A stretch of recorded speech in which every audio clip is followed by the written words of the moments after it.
మనము 24 టేబుల్ చేస్తున్నాము. 24 మనం చదువుకోకూడదే ఎలా రాయాలో చూద్దాం.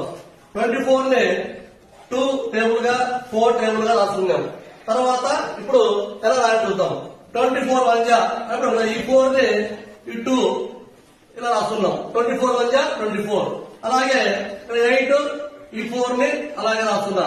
24 2 జా 48. నెక్స్ట్ 24 3 జా ఈ 2 ఇలా రాసుకుంటున్నా. ఈ 6 కి 1 యాడ్ చేస్తే 7. 24 3 జా 72. అలాగే 6 యాడ్ చేస్తున్నా. ఈ 8 కి 1 యాడ్ చేస్తే ఎంత వస్తుందమ్మా 9. 24 4 జా 96. నెక్స్ట్ 0 రాసుకుంటున్నా. 10 కి 2 యాడ్ చేస్తే 12. నెక్స్ట్ 4 12 కి 2 యాడ్ చేస్తే 14. 24 6 జా 144. నెక్స్ట్ 8 ఇలాగే రాసుకుంటున్నా. 14 కి 2 యాడ్ చేస్తే